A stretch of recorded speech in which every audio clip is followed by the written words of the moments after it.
동양대 총장 표창장을 위조한 혐의로 조국 법무부 장관 후보자의 부인 정경심 교수가 어제 조 후보자 인사청문회 도중 기소됐습니다.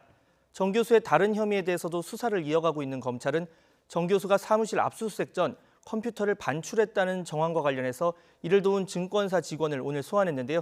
취재기자 연결해서 자세한 내용 알아보겠습니다. 강희경 기자. 네, 서울중앙지방검찰청입니다. 네, 검찰이 어젯밤 자정을 앞두고 조국 후보자 부인을 전격 기소했는데 이례적으로 소환 조사 없이 기소한 이유 뭘까요?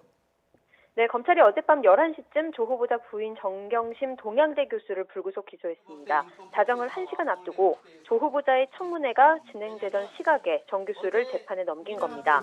딸이 받은 동양대 총장 표창장을 허위로 꾸며냈다는 혐의인데 공소시효 완료가 임박했다는 게 주된 이유였습니다. 위조 의혹이 제기된 표창장은 2012년 9월 7일에 발급됐는데요. 사문서 위조 혐의 공소시효는 7년입니다. 즉 어젯밤 자정이 지나면 공소시효도 끝나는 상황이었던 겁니다. 소환 조사도 없이 이례적으로 기소한 데 대해 검찰은 청문회 일정이 진행 중이었던 점, 그리고 여러 가지 증거로 충분히 혐의 입증이 가능했던 점도 고려했다고 밝혔습니다. 사문서 위조 혐의는 이 위조한 사문서를 행사할 목적도 입증돼야 하는데요. 검찰은 이 표창장이 딸의 부산대 의전원 입시에 활용된 점 등 정 교수에게 실제 행사 목적이 있었다는 사실도 입증한 것으로 전해졌습니다. 사문서 위조 과정을 정 교수 본인이 주도했다고 볼 만한 정황도 확보된 것으로 알려졌습니다. 다만 정 교수에 대한 수사가 끝난 건 아닙니다. 검찰은 정 교수가 사문서 위조 과정에서 다른 사람의 도움을 받았는지도 계속 조사해 나갈 방침입니다.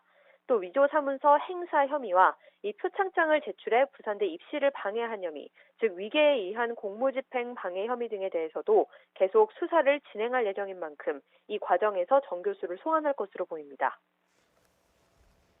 네, 이 조 후보자의 부인 정 교수는 검찰 압수수색에 앞서서 사무실에서 컴퓨터를 반출했다 이런 의혹도 받고 있는데요.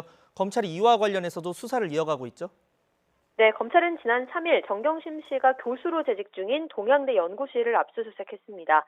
그런데 이 과정에서 정 교수가 다른 사람과 함께 개인 컴퓨터 등 관련 자료를 옮긴 정황이 포착됐습니다. 함께 있던 인물은 한국투자증권 직원 김모 씨로 조국 후보자 가족의 자산을 관리해온 인물로 알려졌습니다. 검찰은 지난 5일 김 씨가 근무하고 있는 한국투자증권 사무실을 압수수색한 데 이어 오늘은 김 씨를 증거인멸 혐의를 받는 피의자 신분으로 불러 조사하고 있습니다. 정 교수와 함께 동양대 연구실에서 컴퓨터를 반출한 혐의 등에 대해서입니다.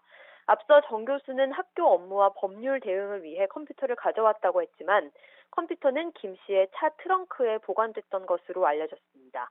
검찰은 김 씨를 상대로 컴퓨터를 반출한 경위 등을 조사할 것으로 보입니다. 지금까지 서울중앙지검에서 YTN 강희경입니다.